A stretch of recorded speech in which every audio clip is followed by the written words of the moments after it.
My name is Brad Micklin. I'm the attorney and managing member of the Micklin Law Group, which is a law firm concentrated in men's and fathers' rights in divorce, custody, and family law issues, with offices in Nutley, Montclair, New Jersey.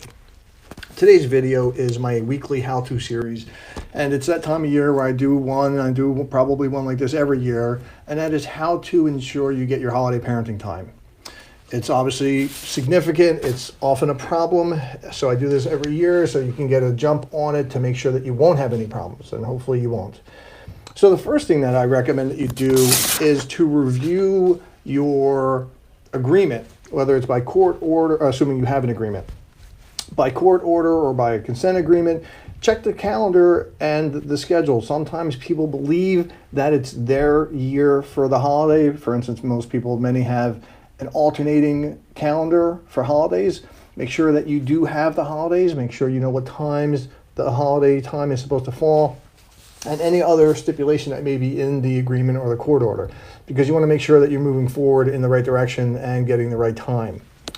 So after you verify the schedule, then you want to contact the other person or the other parent. I usually recommend it be an email or by text so that's in writing. Email's probably better because it's easier to reproduce.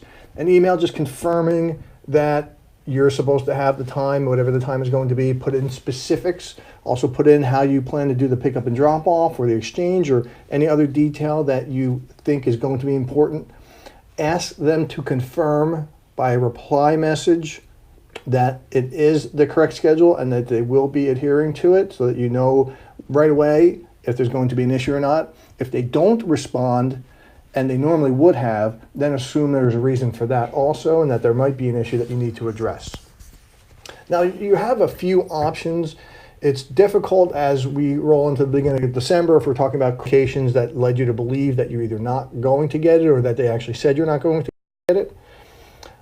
Now, if there's two main kinds of motions or two main kinds of cases in the New Jersey family part, which I forgot to mention in my intro that this is obviously limited to New Jersey.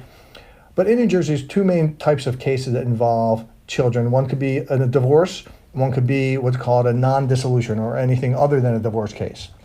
And that's an important distinction because the process to file a motion is very different for a divorce and for a non-dissolution case. So in a divorce, you have to file it. It's not likely to be scheduled until long after the holidays have passed, which is unfortunately a bad option if you're in a divorce or it's a post-divorce case. Filing a motion in a divorce case is probably not going to get you into court right away. I'll tell you the other option in a second, but I want to first explain in a non-dissolution case, you can file a motion. You may be able to get into a hearing before the holidays pass because the non-dissolution court rules are much less formal than the divorce court rules. So if you went to court and filed it, it may be scheduled. It's still close, though. There is still a good chance that the date will not be before the holidays are over.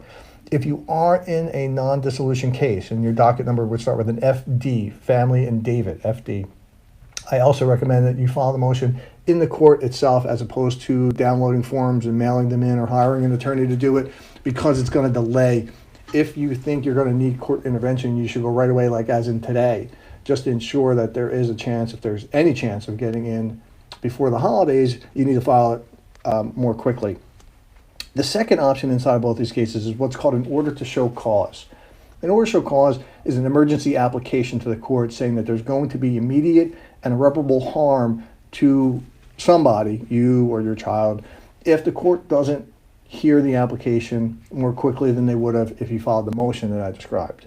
Now, technically, holiday parenting time is not an emergent application. Emergent applications are generally reserved for things like parental abduction, dissipation of assets, restraining orders, things like that are urgent. So the courts generally say that an issue like parenting time is not going to be an emergent issue. But I have seen many judges take an order to show cause to address holiday parenting time just because it is so significant and it is so common. So not that I'm encouraging you to do it, but it is an option that may be successful simply because holidays are so significant.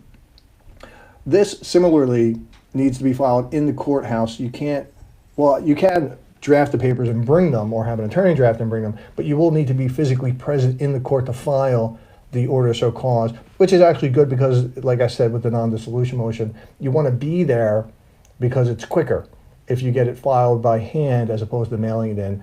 Now, the order to show cause would be heard that day, usually, if the court's going to hear it at all. They'll hear you, and if you have an attorney, they'll hear your attorney, and they'll either give you an order for the holiday parenting time, or they'll give you an expedited return date, which is a day that you and the other parent come into court to address the issue. And from the time that you file your order to show cause to the time that the court brings you in for the hearing, which usually would only be a few days, maybe a week, if you know there's going to be a problem with the parenting time. Your last option is not really a good option, but it's one that people have utilized, and sometimes it's effective, even though it may not be. And that's calling for police intervention when you are going for the pickup or the drop-off. If there's going to be interference or resistance, refusal to give you custody. Some people have gone to the police, asked or called the police and asked them to come and tell the other parent to turn over the children. The reason I say it's not the best option is, first, police have no actual authority to enforce a court order for parenting time or holiday schedules. So technically they can't really do anything, but they often try to, and a lot of people believe that they can, and that's what makes it effective. It's not a good option for that reason, but it's also not a good option because it often can be traumatizing to your children or the child, however many you have, to see the police there on a holiday, forcing an exchange or forcing a return. So it's not really the best option, but it's obviously one that you can consider, and it's also one that's often very effective. So that's it in a nutshell. Simply put, you want to start addressing this now because the holidays are right around the corner. Do everything in writing so that you can show to the court or even to the police if need be the problems that you're having. And hopefully you won't have any problems. Hopefully your holidays will go smoothly and you don't need this advice, but it does. If it doesn't, I hope that this helps you. If it does, please give a like and share the video so that others get to see it. You can also subscribe on whatever platform you're watching so that you get notices when I post or go online. And you can also email me at brad@micklinlawgroup.com or whatever platform you're on. If there's messaging attached to it, message me if there's any information that you would like me to cover, any questions about this or any of the other materials that I've covered, or just something you'd like to see in the future. With that, I wish you a good day. I will probably be on tomorrow. I'm not sure what time yet, but I will post it like I do every day. Thank you.